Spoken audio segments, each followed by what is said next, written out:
Tara at samahan niyo ako mag-cherry blossom exploration. Let's visit the most popular cherry blossom sites in Japan. Let's start in Tokyo, then we'll fly to Osaka and end in Kyoto. I am really excited for this trip. Kaya naman ano pang hinihintay nyo? Samahan nyo ako. Let's go! Last year, I went to Tokyo to see the cherry blossoms, but they weren't in full bloom yet. I was too early. It was an epic failure. You might have seen me often strolling around Tokyo in my social media accounts, but I live 3.5 hours away. While it may seem near, it is expensive to go to Tokyo. A highway bus costs around 1,500 pesos. Hence, I was not able to see the cherry blossoms in full bloom back then. This time around, I will make sure to give you the best sights of spring in Japan. Watch until the end for the tidbits of information regarding the places to go for hanami, the estimated cost of transportation, and random insights here and there.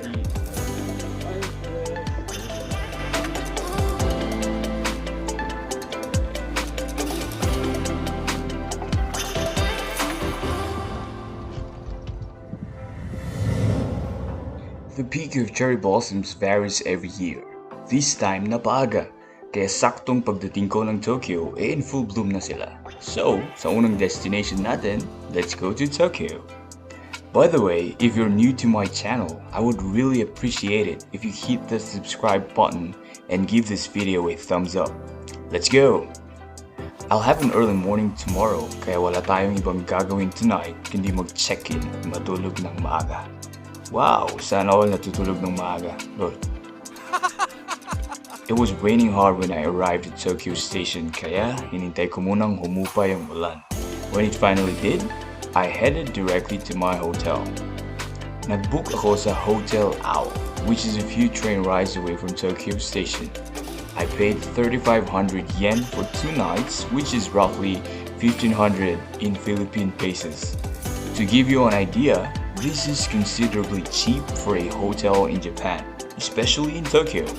But here's the catch. This is not your typical hotel. It is a capsule hotel or a pod hotel as it is mostly called in the US. It features several bed-sized rooms known as capsules. If you're on a tight budget, kagaya ko na fly now, pay later, or you simply want to meet new friends, then you should try one of these when you come to Japan. Besides being economical, it's also safe. Actually, first time ko din mag-book ng capsule hotel. Lahat ng accommodations ko in this trip ay sa mga capsule hotels para tipid. Natipid. Kasi nga, fly now, pay later tayo. Pasize ko lang. Watch out for the part 2 and 3 of this vlog kasi surprisingly, nag-level up lahat ng hotels ko from this to the ones I stayed at in Osaka and Kyoto. So yun na nga, ito lamang mga dapat tandaan. Expect to share everything with your roommates. The shower rooms, toilets, and other common spaces. Moreover, the walls that separate you and your limited space are thin like any walls in Japan. Actually, pati sa mga apartments dito. Kaya naman, maririnig mo kahit paghinga ng katabi mong capsule. And I'm not even joking. Seryoso to. Kaya sa gabi, unahan mo nang matulog ang lahat or else get ready not to be able to sleep due to, let's say, a snoring competition. Well, if you're competitive enough, sumali ka na din. Palakasan ka ng paghalik. Anyway, I got up early so I could avoid the crowd in places that I want to visit today. Since it is the peak of the cherry blossoms around Tokyo, and picnics in parks are already allowed, inahasahan ko ng sobrang dami ng mga tao. The best way to avoid the crowd is to be way earlier than most of them. Yung early natin, literal na early, dapat ninja moves tayo. Kaya, aalis tayo ng 6:30 AM. At habang nagre-ready ako, I'll give you a quick tour of my capsule hotel. Ganito usually ang setup, literal na common area lahat except for your own bed. Dito yung CR and shower area. At ganito naman ang typical setup ng mga capsules.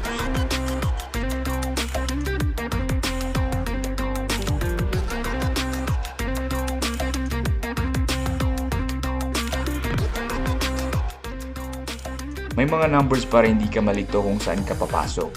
Huwag basta-bastang papasok sa kahit anong capsule at baka magulat ka.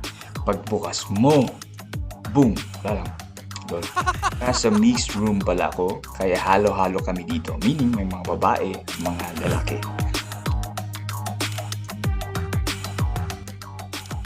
Alright, I guess I'm finally ready. Let's head to Ueno Park. Let's go!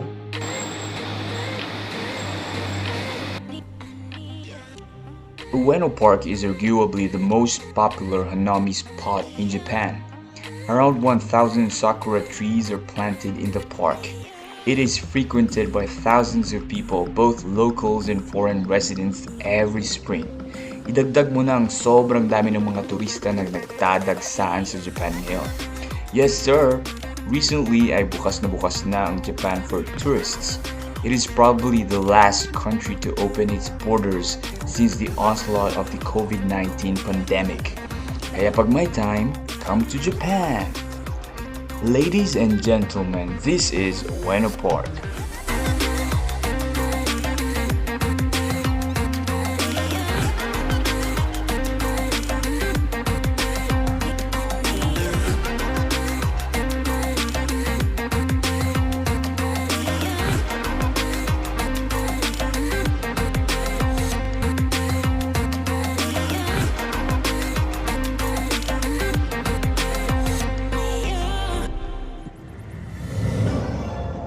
Let's go to our next destination, Sumida Park.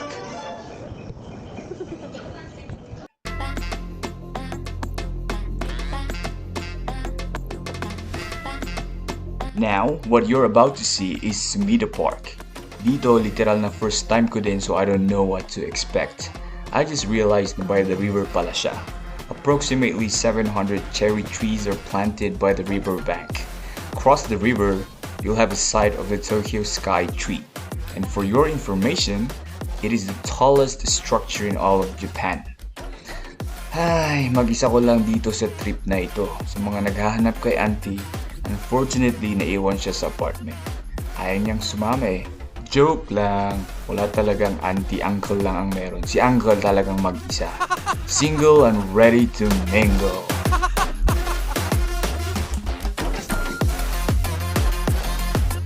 Ladies and gentlemen, this is Sumida Park.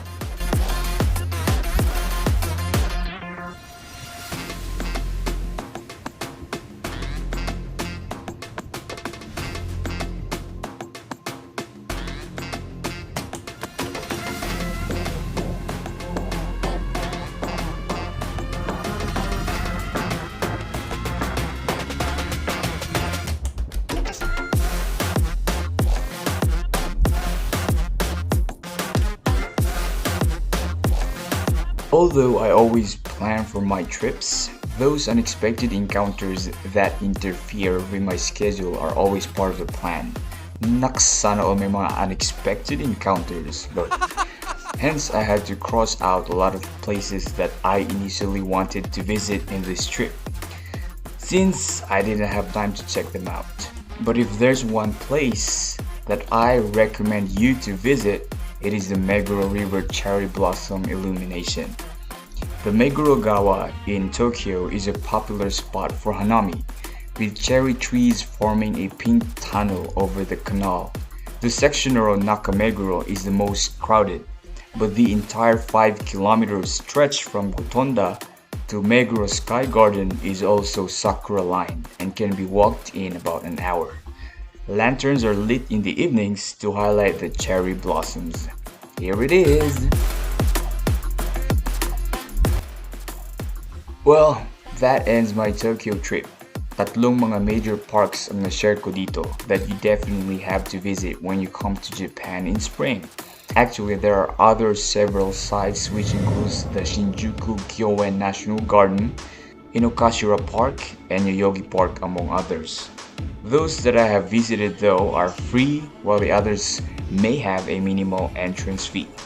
Also, by the time na mapublish itong vlog na to, ay for sure nalagas na yung mga cherry blossoms. Once they are in full bloom, it usually takes less than a week for the flowers to fall, Kaya dapat sugod agad kapag napabalitang full bloom na sila. As a final note, if you plan to visit Japan in spring next year, schedule your visit sa last week ng March to the first week of April. Abangan nyo ang part 2 ng aking spring vacation dahil lilipad tayo sa Osaka. Bye! See you guys!